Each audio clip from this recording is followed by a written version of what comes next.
all right, everybody. Welcome back to the Cain Stevens Super Show. I'm your super host once again, Cain Stevens. And can you imagine it, everybody? I've got yet another super guest. We do this every week, and I just keep bringing you guys the best guests around. And this guest is going to be no different in my eyes. She's a psychic medium, she's a manifesting facilitator, and she is none other than the wonderful, the lovely Stephanie Zito. Zito, everybody. Come on now. Thank For a you. second, I had a great intro going on, didn't I? For a second there. I loved it. I felt so like seen and celebrated. Then I blew like an easy last name, like I get some light names, and then like Zito's an easy name, and I completely flopped it. So that's all right. Story of my life. It's okay. We move forward, right? So how are you doing today? Where are you at right now? What I'm part doing of the world? amazing. Yeah, I'm in rainy Southern California outside of right just up from San Diego, North County of San Diego. And we're just getting a big rainstorm. So We're getting like hammered with like Noah's Ark type floods, right now. apparently, I mean, the governor has a state of emergency going. Fortunately, we're not really seeing that, but that's what I'm hearing. Other parts are getting that. Yeah. Man, here in the Midwest, when you watch the news, they're like, man, basically California is going to be under by the time.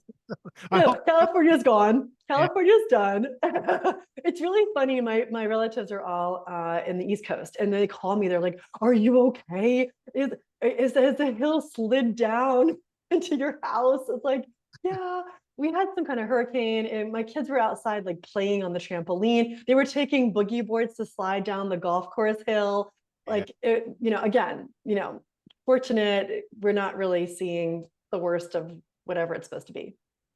Well, that's good to hear. Hopefully you have a boat in case it gets. Hopefully you don't We have to. do actually. It's in the driveway.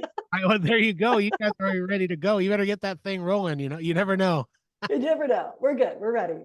So, anyways, welcome to the show. I just want to say that Thanks. I have a lot of for whatever reason I've hit it hard on the medium circuit right now. Yeah. Yeah, I really have like I would say the last maybe six interviews that I've done and it's probably because of the posts that I had on the you know Probably. It's that all related. I wonder how I got this. How did I get here? Well, I asked for it.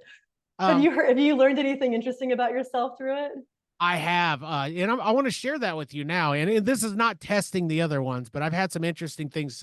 So I've talked to people about my past life. I've been told that I was killed via snake in 1930 in where was it? It was in New Orleans. I was told, I've been told so many things. A lot of them keep telling me, and I hope that when you go through my Akashic records and everything, I hope that a guide still has the same thing going on here. Is that they seem to think that I have a certain trajectory going on in my life, and so I'm really interested to kind of hear how that goes. So before we get into that, though, I want to talk to you more about the psychic medium, manifesting facilitator type thing. When did you become this? Have you always known that this was a thing? Like, how did this kind of happen for you? So I have who now a guide, a friend at the time. She was old when I knew her, so she passed at a ripe old age of 95. She told me that I would work with intuition. And at the time I laughed. I was like, that's hilarious. So funny. Okay. And I'll say though, as many of you probably feel like this too, perhaps, I always felt like I really could read people. I could read people's emotions. I could read people's minds. My mom would get kind of upset, like, you don't know what I'm thinking, when I really did. And so I've always kind of had that radar. It wasn't until I actually started coaching in 2016 that I started to realize that I wanted to get quicker to the heart of what was really going on for people beneath the surface. Mhm. And so, of course, synchronistically through spirit, this training came forward, which was doing an energy scan, just doing an intuitive energy scan using the baseline of the chakras. Since then, I've created a chakra card deck that channels through me. But I had already had an experience when I went through my yoga teacher training of having through the chakras this idea of the energy rising, the kundalini energy rising. I know some people may not know what I'm talking about exactly. I don't know if you're familiar with that at all. I hear different things from people, but I'm like a sponge of information, but then I never retain any of it. So Yeah. Well, I never want to like assume people say stuff like this and they just assume everybody knows what we're talking about. And basically, just long story short, I'm bringing this up because there's this idea that through the chakras, our energy system, that we have this latent energy at the base of the spine. There's a whole system of yoga called Kundalini yoga, which is about releasing stuck energy and getting in touch with like the divine energy within you, basically. So long story short, in this yoga teacher training, in this chakra meditation, I had this experience of Kundalini rising. And when it got to like, I'd say like my third eye, right, for intuition, crown of head, I dropped in and it felt like sparks going off in my forehead. And then I felt like, you know, when the bass drops, like in a movie, it's like boom, you know, it kind of felt like that. And then I was just like, boom. And I was in there and I could like literally, I was with everybody with their experience. Some people were like laughing with me. Some people were like, oh, I'm so ready for this to be over because this is like an hour-long meditation and I'm done, right? And it's like I could read the room. And I feel like that was one stage of my awakening, right? So when this training came upon me, I was like, sure, I'm going to put my ego aside. I'm just going to try it. And what I found was all this crazy stuff coming through. And I just put my ego aside. I told people, and they're like, wow, that really resonates. Or I heard this before through another psychic. And that became sort of the gateway for me to really begin to open door upon door of intuition. And I would always have this like barrier to something like, oh, I don't do psychic mediumship. I don't do people's, you know, relatives who have passed. And sure enough, when you're in the quantum field that we exist in, you get to everything. So I was like, oh, there's someone's past loved one coming in. And so I became more comfortable with that. And so, yeah, it's just one thing kind of building upon the other, so to speak. Right. Well, is that uncomfortable for you? I mean, when you tap into like the loved ones that try to come through and to talk to the dead and because we're you know, according to everyone I've talked to, you know, when we die, we become we're still energy, right? We're always energy. We return kind of to the universe. The universe is everything and you kind of tap into it that way. So it's very interesting to me to, you know, when I talk to people about this type of stuff. And I think it should be interesting to the listener because we all want to know what happens when we die, right? We all, you know, we're not saying go ahead and if things are bad, you know, I want to put a disclaimer out because I've talked to some people who they're like, you know, I know suicide gets a bad rap and all that. And I'm sorry, but I don't I'm not saying I'm not I don't want to push for somebody to do that. And this is why, you know, because I think that there's a severe backlash to that sort of thing for the living, you know what I'm saying? So I don't condone it. Whether you are religious or not, you know, you have that superstition from religion that will scare people. I just don't think it's a good thing to tell everybody. What do you think about suicide and pushing that type of narrative? I know that like what's her name? Teal Swan Bill for Swan. Mhm. gotten in trouble in the past. They've tried to cancel her and everything, you know how the cancel culture is because of that type of narrative. What do you think about it? Okay. Uh, you know, I look back at probably around 2010. Uh, I knew a yoga teacher, a lovely yoga teacher, and I've had some friends who have committed suicide. My husband has too, Oh, and she did, and I just couldn't understand it. And I talked to another yoga teacher who I was working at her studio, an amazing guide, uh, and she had something to say which I really had to kind of cook on. And if you read this book, Life Between Lives, right? I don't remember the name of the author, and you might. Um, there's this idea that some people, I'm gonna kind of talk about, I think, two ways to look at it. Okay. Some people come to this embodiment, and I want us to think about this embodiment as Earth School, right? mhm. Let's envision that there's a lot of different ways we could do life. There's probably ways we could do life where we don't have to earn money and it doesn't have to be this way we're doing it, right? Does that make sense? Like it doesn't have to be like this. When one could imagine there could be another planet where we're just sitting around eating fruit and just chilling because we can, right? There's probably some other planet where we can like really be telepathically with one another. This planet is Earth School. Let's envision that your soul comes here in this embodiment, this lifetime, this way, to move the dial forward for your soul, for your expression, for your understanding. Because the universe is constantly in understanding itself. The universe is a constant expression of creation. You are a creation in this diversity where we have nematodes and frogs and birds, and here we are, right? So if we think of it this way, our soul came to understand ourselves in this embodiment. And many times we have what we call a soul study. We have a soul study. We're studying something. Many times the very trigger, the very thing that bugs you, that very person, like you just can't understand them. That is your freaking soul study. That's your thing. That's your jam. And that's the thing for you to like understand, to sort of like move into the next embodiment for your soul. Your soul's curious. So for some people, one might imagine that they land into a certain body and they're like, whoa, I didn't sign up for this one. This is too much. This is not for me. I step out. Give me another one. I want the next one, right? Now, what happens after that? If there's something that their soul's meant to study, they may come back in a different way to still understand that. It just, one might suggest that it just feels like too much in this lifetime, right? So that said, there's also this idea that when someone gets to that place, there's always this understanding like, what about one more day? What about one more moment? What about the understanding that our the way we feel, we actually also, as a tangible being, get all the emotions. I'm not afraid of the negative, quote unquote, emotions, because we actually get to feel the whole rainbow of emotions. If you're a ball of energy, you're not necessarily feeling elation. You're not necessarily feeling like the depths of despair. We, as expression of the universe, get all of it, right? So if you can understand, if you get to that place where you feel like you're in the depths of despair, understand that it's like it really is. It's like the movement of the ocean, right? It's like you're on a trail and you've got the mountains and you got the valleys. If you understand that this is a moment in time,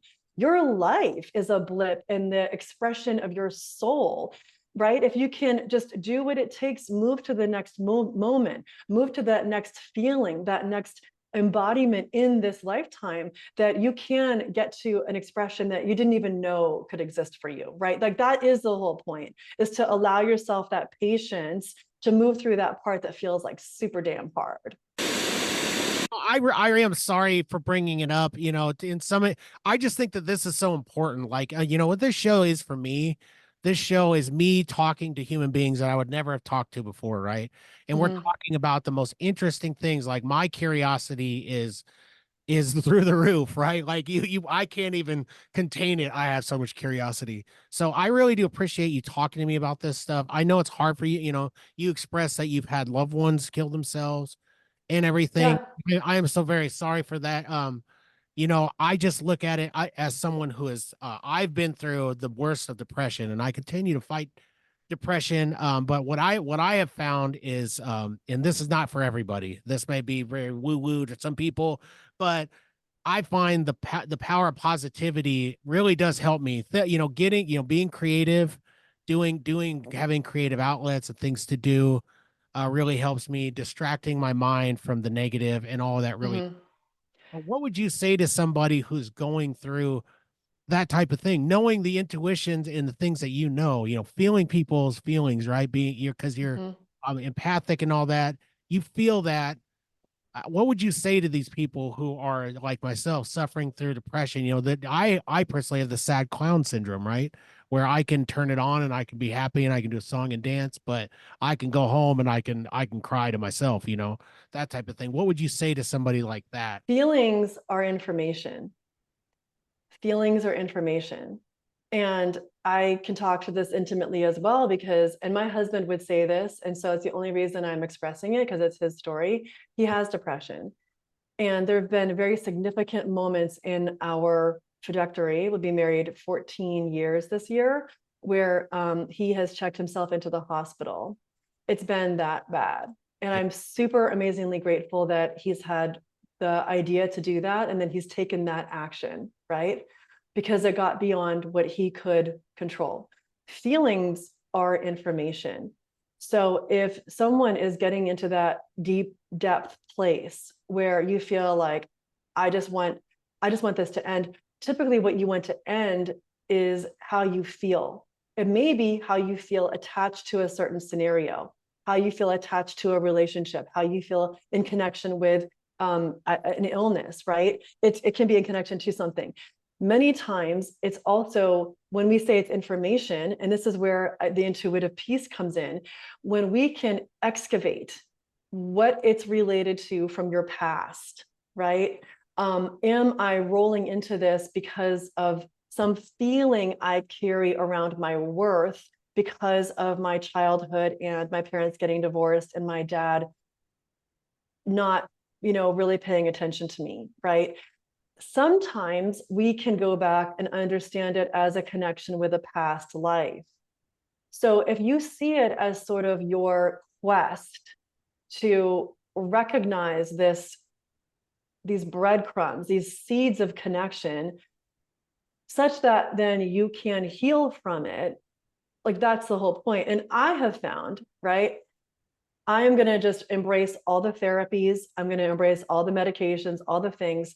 What I have found is that through the depth work of Akashic Records journeying and hypnosis, I'm a certified hypnotherapist. There's so much that is simply lying in the backdrop of the subconscious, right? How we think about ourselves, what we believe about ourselves, that could have been imprinted from society. It could have been imprinted from getting bullied when you were a kid, or from how you got raised, or when you were in the womb and what was going on with your parents at the time, past life, right? Eons of past lives. So those two aspects have been like the most transformational that I've seen with my clients, like so transformational. But what I wanted to say is that with suicide, the subconscious has these prime directives, right? When the subconscious is working well, it has the prime directives of, one, keeping the body safe. What that means is that for some people, keeping the body safe means, well, I'm not going to go for that job interview. I want to start the podcast, but I'm not going to because it's not safe to be seen. There's a backstory to why you feel that way. And when you, instead of trying to fight it or bury it or work past it, if you literally can look at it and talk to it and understand it, then you can release it. It's going to work much better than trying to just like fight your way through. So when someone is like, typically I'm driving down the road, I am not going to go careening off I might think about it because I'm like, that'd be so weird. I could just literally go off the bridge right now in my car, but I'm not going to, because the subconscious is like, well, we're going to keep you safe, right? We're not going to make that choice. So when it comes to the place that someone is going to make that choice over the body keeping them safe, it's because the subconscious it's no longer operating from that prime directive. For it to believe that it's safer to no longer exist than to do something to solve for the feeling, then I do believe that that also all of that can be communicated to through hypnosis. Okay. So because with hypnosis, you're communicating with the subconscious. You're actually helping the subconscious get on board with the conscious. So the conscious says, just simple example, I want to start a podcast. It sounds great. I see Cain starting a podcast. Why not me? Subconscious is like, you were bullied for a speech you gave when you were in 7th grade. That's not safe. There's no way you're ever going to do that. You're going to get buried under yourself trying to do that, right? When you can bring the subconscious to believe, well, not only is this safe, this is expansive and I get to be my fullest expression, then the subconscious is like, okay, good, we're a go. We can do this. Yeah. And those are great points. I don't know why it just struck me today to talk to you about this type of thing. So I do so appreciate you sharing this with the audience. Yeah, of course. I think you explained it very well, and I really do appreciate. But moving on to kind of some other questions I had for you. I lately have been having a lot of like weird, vivid dreams, right? Like I'm like, and I want to ask you, like, what stock do you put in dreams? Do you? And I'll ask you some specific questions here in a second. Do you put any stock in your dreams? Is this your guides trying to speak to you, or is it just a mind dump? Well, I would say, if if you can actually journal your dreams when you wake up, you might start to see some threads. So I've found, okay, so there's different ways we can work with dreams. I would look at dreams again as information, right? It might just be that your mind is teasing out, trying to help solve for a problem or what happened during your day. It might be that you actually have uh, like those anxiety dreams, right? Where you got to like give the speech, but you're not wearing any pants. Yeah. Like, so it's basically, it's just the undercurrent of like, wow, I actually feel like anxious about this and I want to do a good job, right? It's like, sometimes I actually have a recurrent dream that only shows up, and if when it shows up, I know it's not about the scenario. It's about like a very, very old boyfriend, but not even the boyfriend. It's about his family who rejected me. And I always wake up from the dream like, why didn't they want me? And I don't even care. But when that shows up, I know it's because of something going on for me, perhaps like around up leveling or in my business or whatever. Like I can identify it. So Well, it's the reason I bring it up is because, okay, I'll give you two examples of dreams, and I'm not suggesting, I don't know if you're also tap into dreams, if you're like a dream specialist, or if you know anybody that is. I'm trying to, but I know that you tap into a world that I can't. Okay, so so one dream I had. Okay, so a friend of mine, his sister had died a while back, and he's been dead for some time. They're my best friends. And so she appears in the dream, and I go up to her, and she kind of has like a blank stare about her, right? And so I'm like, okay, that's weird, but I want to talk to her because I haven't seen her, right? The last time I saw her was at visitation when, at her funeral. And I go over to her and I'm trying to talk to her and I'm trying to ask her, hey, how's it going? How are you doing? Like, I want to know how she's doing on the other side. I'm aware that she's not here. And she looks at me with a stare and the scariest look, and she says, "You should kill yourself." And it was a terrifying thing. Like I woke up thinking like, man, that was not the get together I thought. That was not the reunion I was hoping to have. And so that terrified me. So I went to a couple pastor friends and I talked to them about it because I do paranormal investigation and stuff. And they said it could be like a spiritual attack of some sort. And I was like, holy crap, like now I'm peeing my shorts. I'm starting, I'm saying Hail Marys, I'm doing all that stuff. I'm getting terrified about it.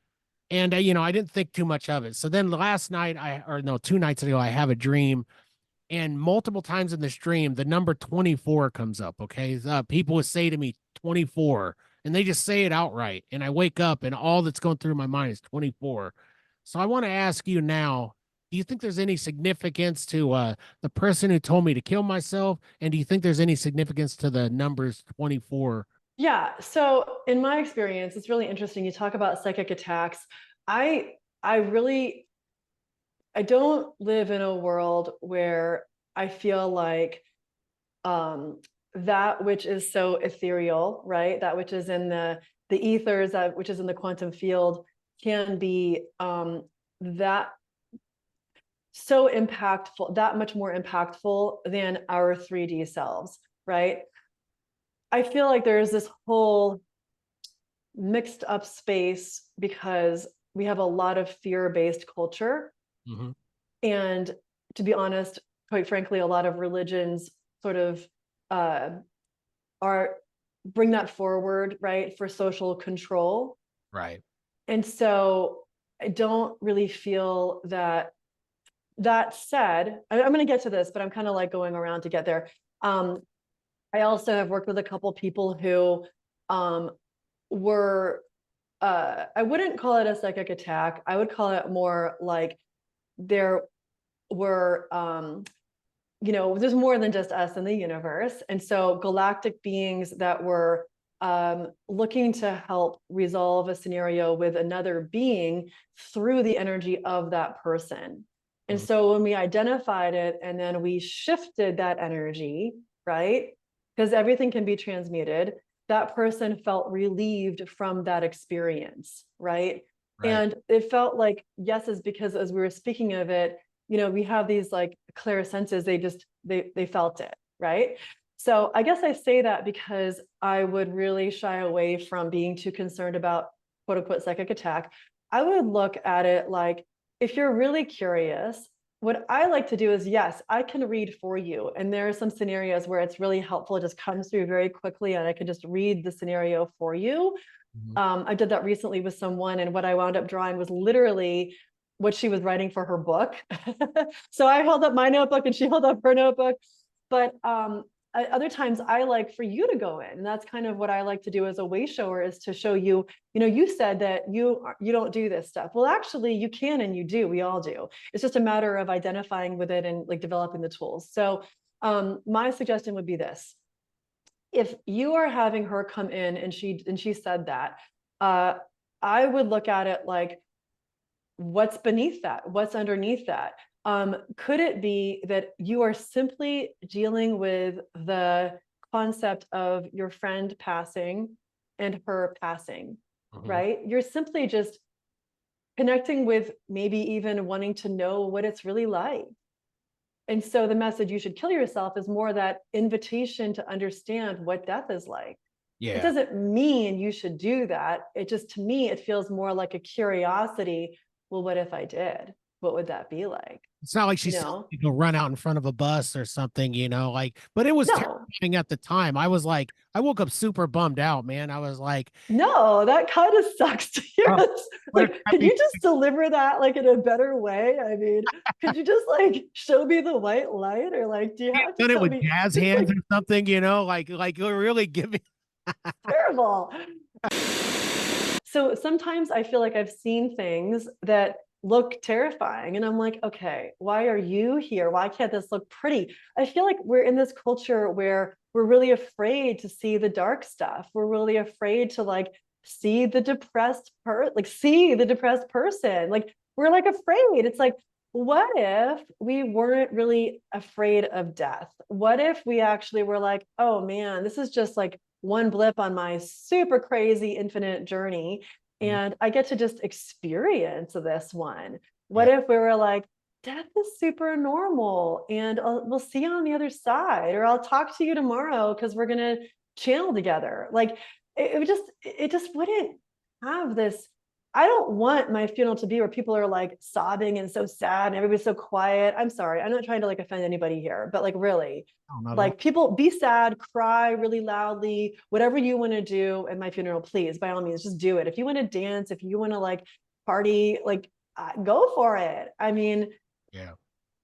Well, I yeah, wish at my funeral, like I wish that people would play music that I like, and just like get into, just like enjoy the like deal with it the way, like for me, I'm a musician, right? And so music has always got me through like the worst of the worst. Like I could literally mm-hmm. I could have the worst day and I could grab my guitar right now and I could just strum those six strings up and down a couple times and it'll be like, oh, thank God. Like it would just be like a weight off my shoulder. Isn't that crazy? But I would want that for people. Like maybe I should Yeah, put together like the baddest playlist on the yeah. planet and You just should just start your playlist now. Just start your Spotify playlist.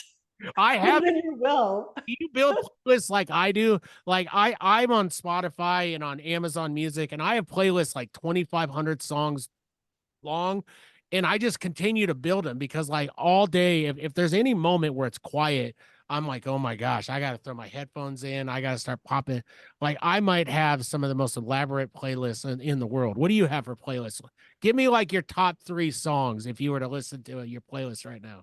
Oh, okay. I love David Bowie. Yeah. So like anything like Rebel Rebel, or uh We Could Be Heroes. I really like Kid Smoke by, oh my God, you're asking me to like I know it's so this hard. is I shouldn't say top, so, like three that would make you feel good if it came through. Just any three, you know what I mean? Like if it came on, you're like, oh my gosh, thank goodness this came through today. yeah, yeah, yeah. Who did Kid Smoke? Whose song is that? So Kid Smoke, you said?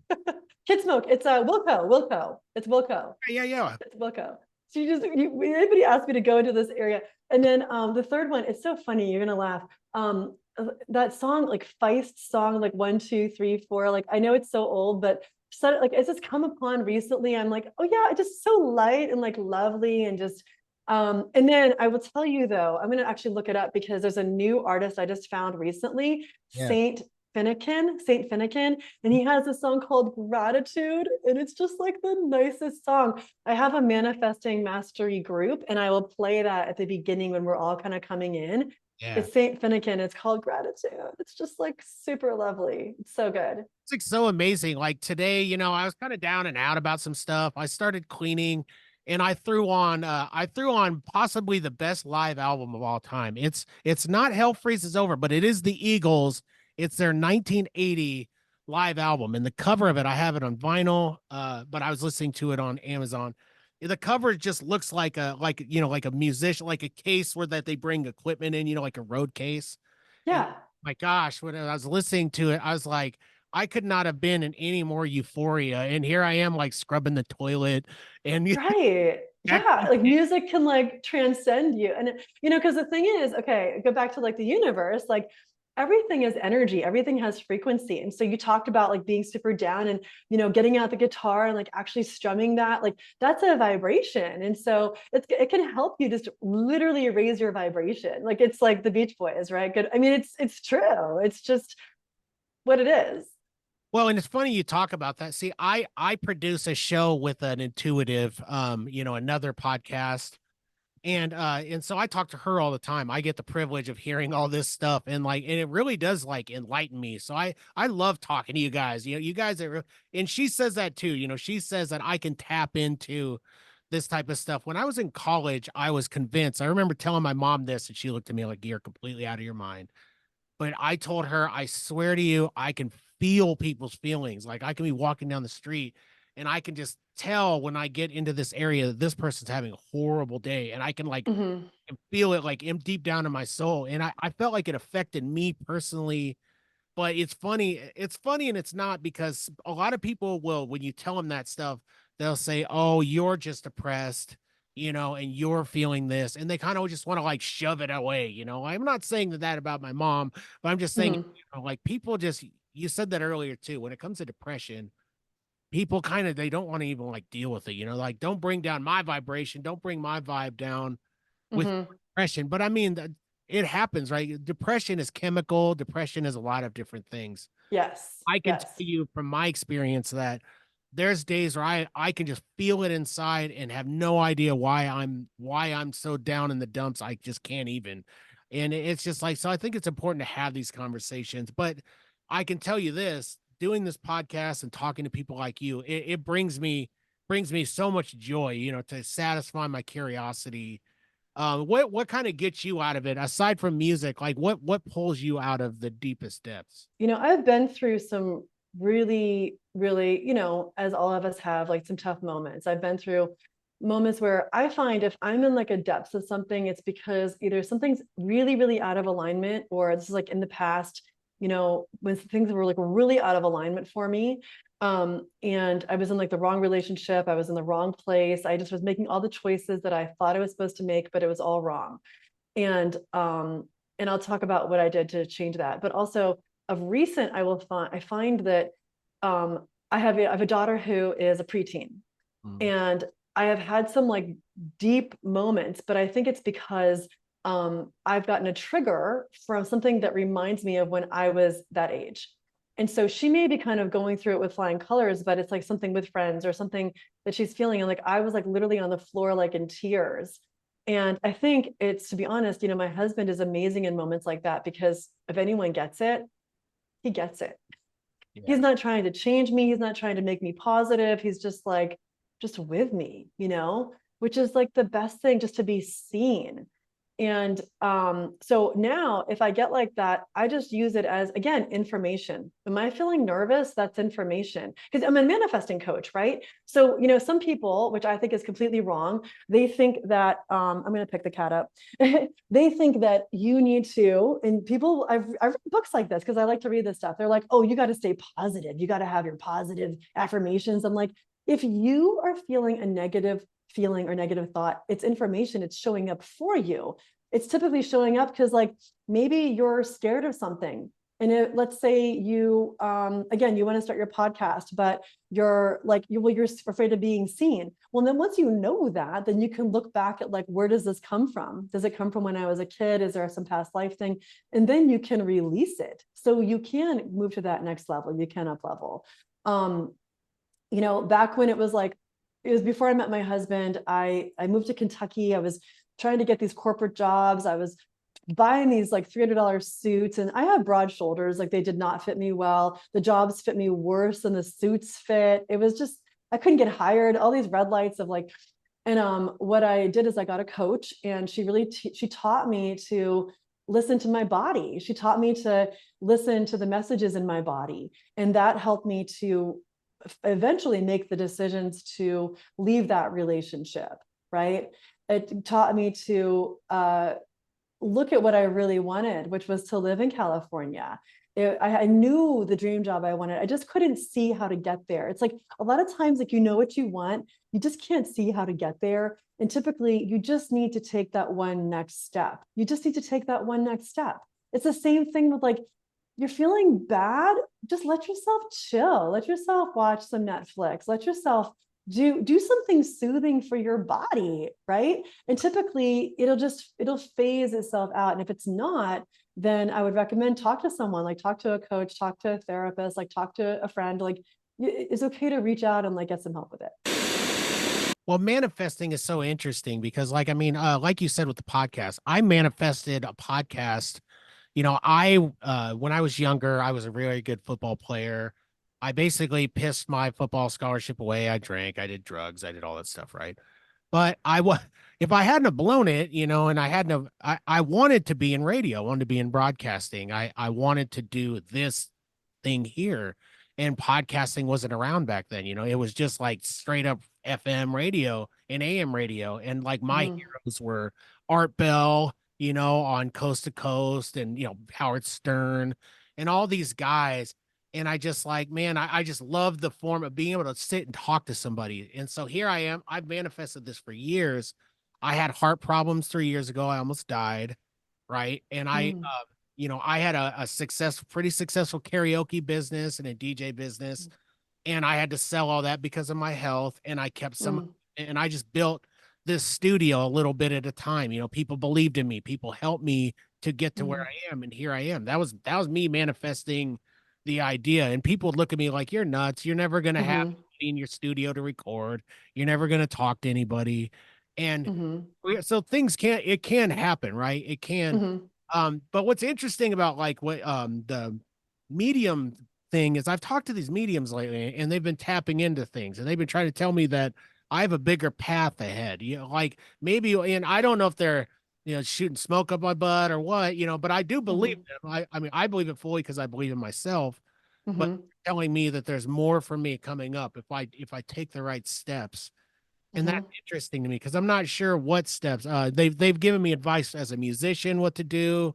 They tell me that I could be on a much grander stage, grander scale if I want. But now I would really, before we get into it, when we come back from break, I do have some sponsor stuff to get through. We generally take a break in the middle. We pause for sponsorship. We come back and we get a little bit weirder together. You know what I mean? Like, let's get weird with each Let's other. do it. Let's get weird. If you're willing to talk to me about some of that, some of my Akashic record stuff and all that, that would be great. And I'm not suggesting that you're weird for doing that. I just, in normal societal, This is normal for me. yeah, exactly. Yeah, me too. It's like talking about the weather, but for the rest of society, they look at it as strange. So let's get strange together after we do a little bit of pause for our sponsors.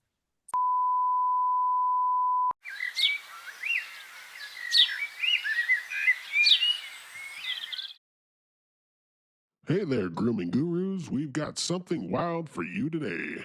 That's right, folks. Get ready to tame the untamed with products that redefine the beard game. Introducing the Elegant Sasquatch Grooming Company. Elegant Sasquatch, that sounds like a contradiction, doesn't it?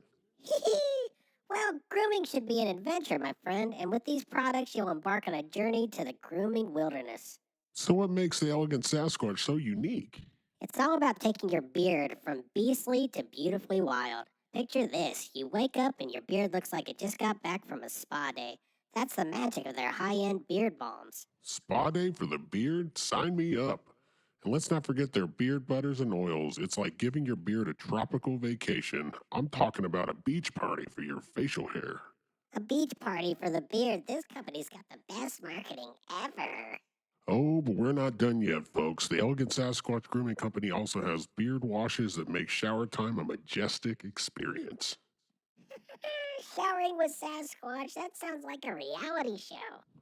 It does, but seriously, listeners, if you want to sophisticate your outer beast, head over to elegantsasquatchco.etsy.com and use the code SUPERSHOW at checkout for an exclusive discount of 20% off. You can also find them on Facebook and Instagram. Check them out, like them, and while you're at it, tell them the Super Show sent you. Right, we are back, everybody. I'm no longer telling you guys I'm sorry because why would I be sorry when we have some wonderful sponsors, right? So I hope you guys enjoyed the commercial. We got some new commercials coming up, but get those tattoos at Slang Tattoo here in Lincoln.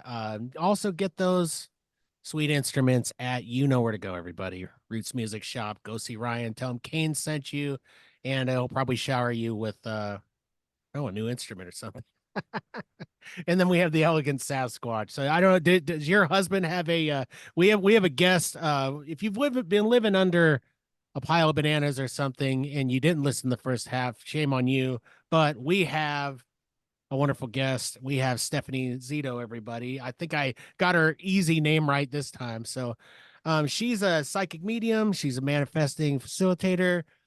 She does hypnosis. She does a lot of different things. And does your husband have a beard at all? Is your husband? No. No. He has no, he's not a facial hair kind of guy. Mm-mm. Neither am I. What? I would be if I could, but it doesn't grow right. Like I have like You got was that yeah, like a Fu goatee. Manchu? Yeah, you got some stuff going on. Well, more than Fu Manchu, right? You got a little something going on. My dad like a beautiful like a Tom Selleck mustache, like a man's mustache. Yeah, right. Like a mustache. Yeah. He always talked about growing one for like Movember, and then it doesn't really happen. Well, if he does, I have the right product for him. The Elegant Sasquatch is out of New Jersey, but you can get it anywhere through their Etsy store, and they just have the best beard balms and stuff around. So get those if your beards and mustaches are smelling nasty. And let's continue on, shall we? So we've been talking about all sorts of crazy stuff, and now we have made a blood pact together to get weird with each other. That's right. We had a seance while we were gone. Not weird by our standards, weird by the rest of you people out there. You normal people out there. So let's talk about the Akashic records. I want to say this. I talked to somebody, a couple of different mediums a while back on some prior episodes. And I'm not trying to I just want to see, is there any basis to this whatsoever? So one of them tapped into my past life in 1930. Okay. They tapped into it and they said that I was a musician, not a very good one, which that kind of bums me out. But I refused to give up, which is pretty close to like my regular life. And then I'm pissed off the wrong people, and then they threw a snake in my shirt, and it was a copperhead, and it killed me. People to tap into anything like that. Do you see anything like? I mean, is that pretty accurate? Are you saying, do I see like that specific? Yeah. Are you able to see any of that? Is that possible? Okay. So when I come into this space, like my goal really is, and I think this is my expression, is to be here for your path, like for your highest good. Yeah. I wouldn't say that typically, maybe that's really relevant to your highest good in your path, right? Maybe that's like super relevant in some way. I feel like the space that I live in, I'm not saying like that was just for entertainment, but I feel like the downloads that I get are like, we get right to the source for you, for what's meant for you, right? So when you say that, I feel pretty neutral towards it, right? I mean, I don't feel like I feel like the energy I feel towards it is I could take or leave it, if that makes sense. Well, the only reason I'm bringing it up is the only thing I think is pertinent about it is that I'm a musician now, right? I don't think I'm no virtuoso on guitar, but I'm pretty good at guitar. I'm a better singer. I've been playing for a long time. I've been at it and I've refused to quit, right? I've won it many times, but I continued on. with that being said, even if we don't want to live in the past, right, but we want to live in the now and what's ahead, do you think, do my spirit guides think that my trajectory is good, or do I need to move on to something else when it comes to music, podcasting, and all that stuff? That's what the audience really wants to know. Yeah. So, okay. Well, I will tap in. That's a great question. And I'll tap into that. Okay. So basically, I guess you're asking, like, am I on the right path or should I be doing more? Is that it? Yeah, sure. Okay. So, I'm just going to go with what I'm sort of seeing, because usually like we start somewhere and it takes us somewhere. Okay. So I feel like I'm seeing this image of you, and it's like, it's sort of like an Indiana Jones kind of look. It would be like you, like, as like, you're like in the desert. It's definitely like very deserty. It's like hot, it's dry. There's leather, there's like a horse. Like, I feel like you're on, I would say, like a quest of sorts. Like, Mhm. I feel like you're like you're really like, I don't know, an explorer. Like, you're really like living life. You're really just like, I guess in that sense, in that time frame, like living life full out. Um, and I think the reason why I'm saying this is because there's a sense of in that time frame, in that lifetime, this idea of like the quest. I don't feel like at that time you actually quote unquote found what you're looking for, like the U2 lyrics, right? And so it felt the words like undone come up. It felt undone. I Mhm. feel like there were also hearts broken. Like, there's a woman whose heart like you really broke back then too. I can't believe it, but you wouldn't believe it by seeing this face. But I'll tell you what, I probably did break some people's hearts in the past, but not like on purpose. Like, I've never wanted to do it on purpose. Like, I feel like they were collateral damage to the wrecking ball that I was. You get what I mean? Yeah, this was definitely not on purpose. It was just sort of like your focus was so headstrong on getting that which you couldn't get, that it sort of like that just sort of happened by the wayside, Yeah. right? So I say that because I feel like there's a deep sense of connection, and I'm getting towards the question here, Mhm. towards that, and then this quest in this lifetime to like know or understand, right? Right. There's also, just gonna be real honest here, this picture of you like sitting on a couch, Okay. just like feet back, kicking back. And so I feel like there's like a push pull between the quest and then wanting to chill.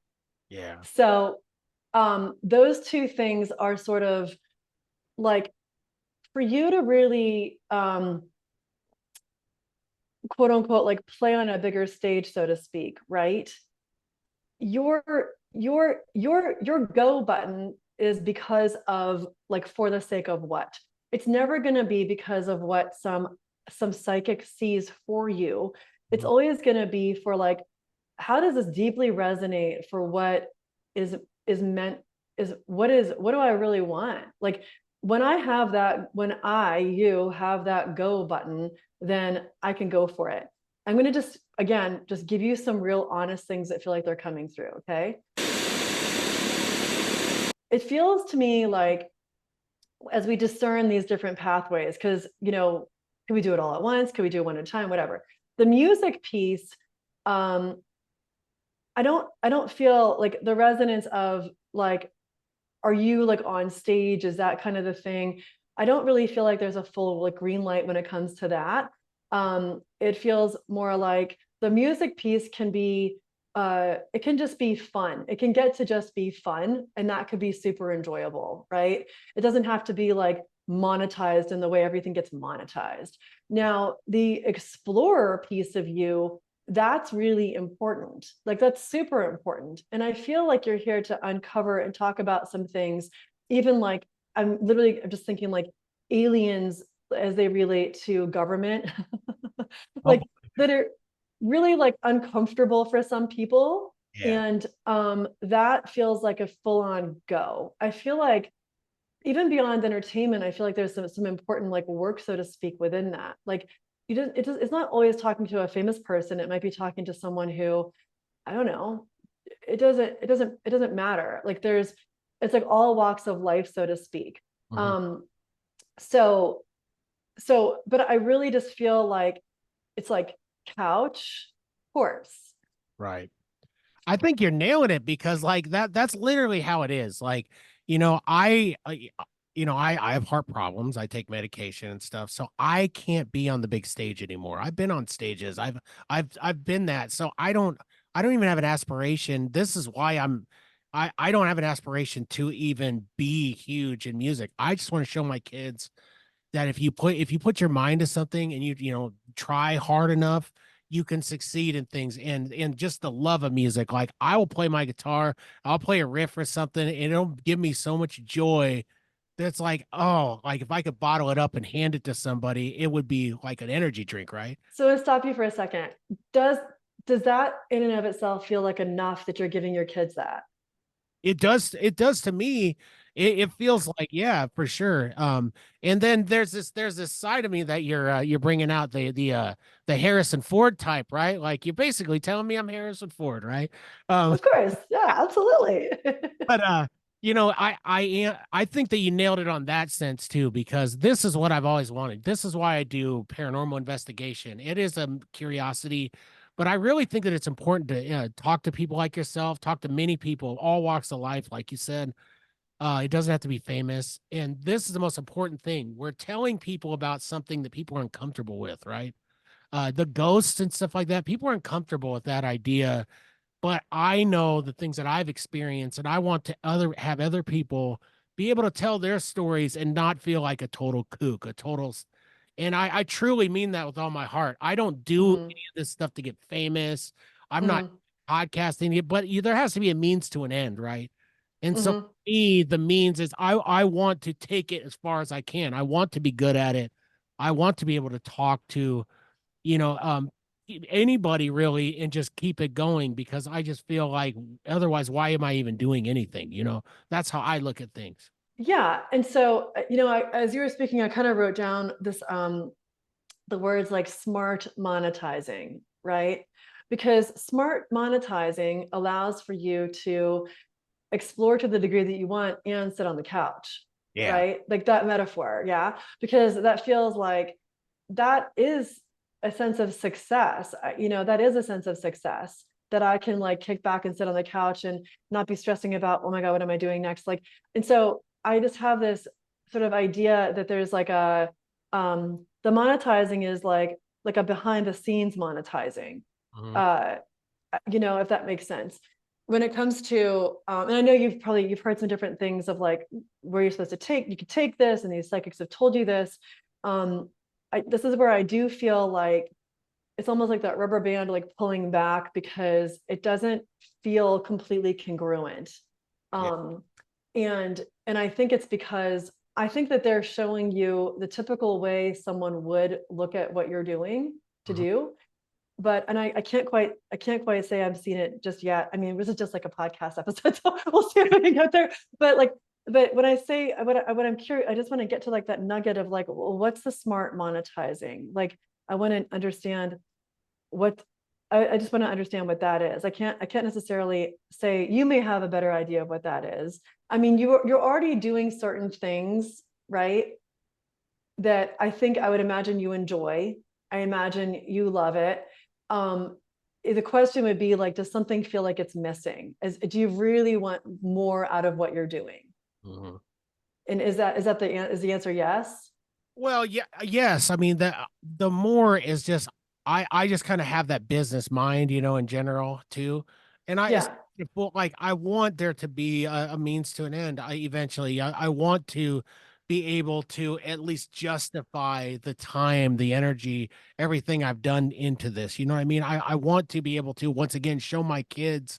I want them to be able to go back and listen to all this stuff, my online journal here, and go, oh my gosh, my dad did something. He talked to people. Maybe he made a difference. Maybe he helped somebody feel better about, maybe he entertained someone who was down for a day. Just any of that stuff, that's what I really want. That's my true what I need. So what matters is the legacy. Yeah. Yeah. That's what matters. It does a lot for me.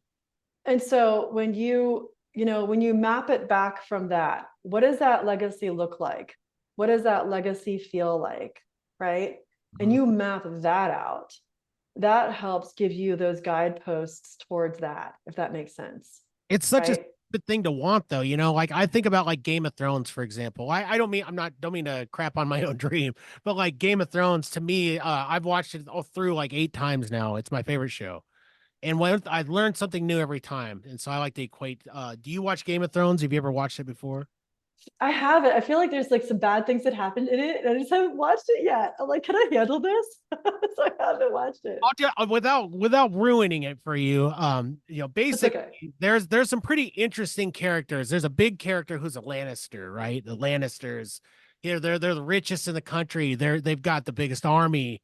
Okay, but the dad, the guy who's the head of the family, he's always focused on legacy. He wants to leave this for his kids and everybody to know that he I don't necessarily want that type of legacy, but I just want my kids to be proud of me, because I'm proud of my dad. My dad was a hardworking guy, still is. He's still alive, but I'm saying he doesn't work anymore. And I want to be as much of a hero in their eyes as my dad is to me, because my dad was just a guy who worked hard, did what he had to do for the family, and was then there for everybody. That's really what I want. That to me is true success.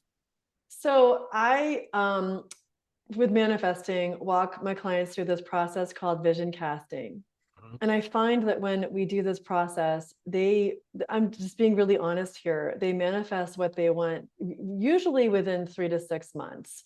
I see it. And they come, or even sooner, right? And what I hear you saying, and I feel like there's when you this is the theme. The theme is like my kids are proud of me, right? And so when I see something like that come up, I get curious about how that can relate to past life scenarios if we were to dig even deeper, for sure. That said, also you can vision cast, which is basically real simple. You take these things that you're saying and you write them down in certain categories of your life, right? My kids, my career, to the degree that you're writing in the present tense with the emotion words of what you desire, as specific as you can get what you want, right? For Right. me, it's like I get paid to be me. I adore, helping my clients and serving them to move into their best lives clearly and quickly. When I'm with my kids, I'm super with them. We're having a good time. I'm not on my phone. I'm not distracted. Like we're super together. There's other stuff coming up, like travel, which it's interesting because I'll go back and I'll look at some of the stuff I vision casted in the past. I'm like, oh, check, check, check, check, done, done. So I will tell you, but I would also look at, is this idea of your kids being proud of you a worry? Like, does it land into that field of worry? Like, oh my gosh, maybe they won't be.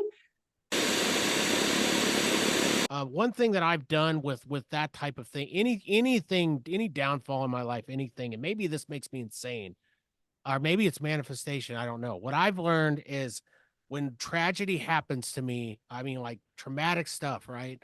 I always kind of mold myself into the person I wanted to become, you know what I mean? Or want to become after. So like after all this happened, I'm like, okay, that sucks. You know what I really want to do? I want to start a podcast and kick butt and make a great show and and get successful and do all this stuff at it. I don't care about the monetary. I don't care about any of that. I want to be that. And then it comes to reality.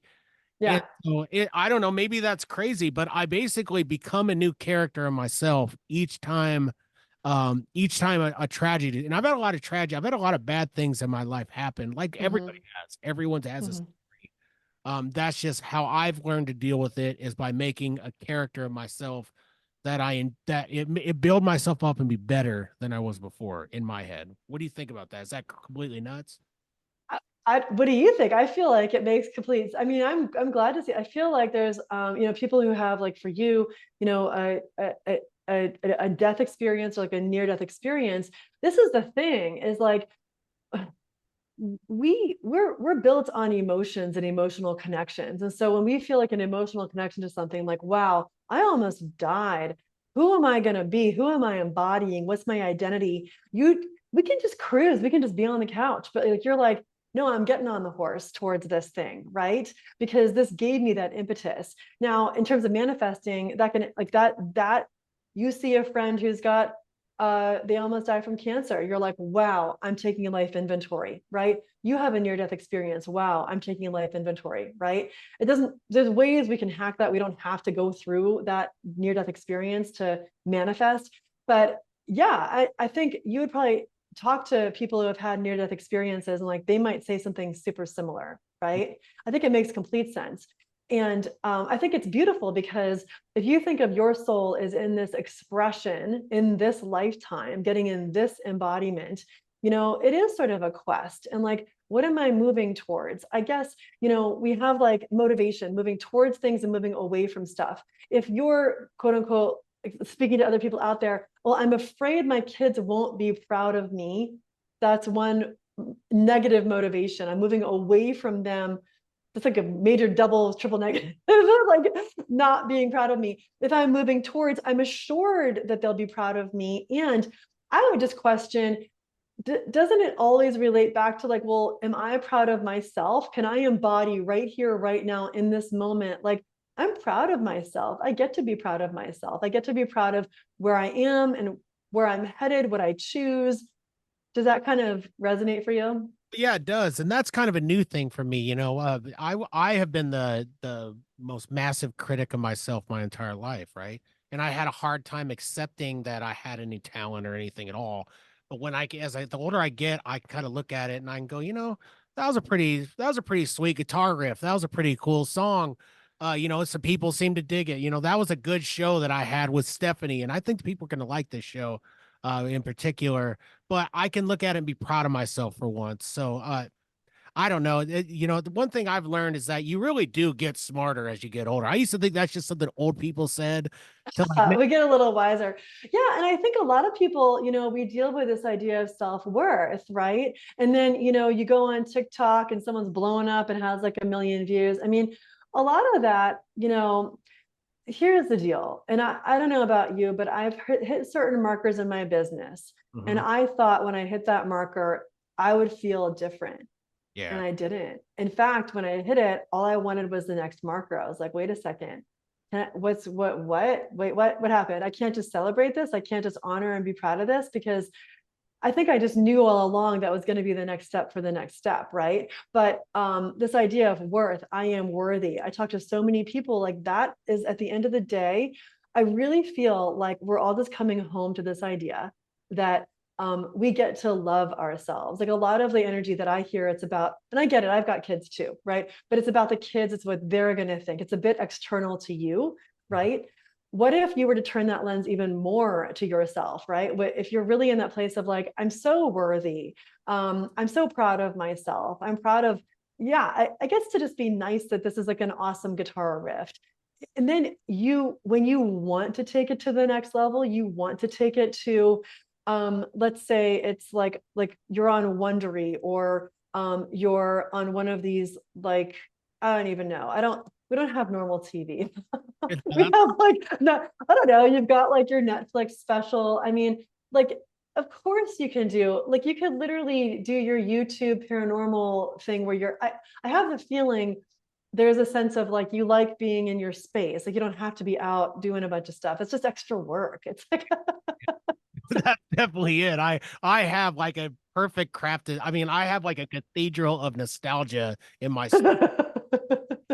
it's just like, oh, I can let my freak flag fly, you know, like I can do my thing. totally. But So, I mean, I just, you know, I don't even know where I was going with that exactly, but I think for most of us, you know, we're born and we forget that we literally are the creator. We literally are like an expression of the universe, expressing itself in a multitude of ways. Like we get to be the creator, and through that, there is the essence of love. Like love is expansion. yeah. So most of us are just coming back home to what it means to actually love ourselves. It's easy to ask someone else to love us or to love on our kids or someone else, but what about me loving me? What does that actually look and feel like? Well, it feels like feeling worthy to just love what I love and do what I do and go for that next level that I get to claim as my own, right? I get to just claim it. I get to claim it.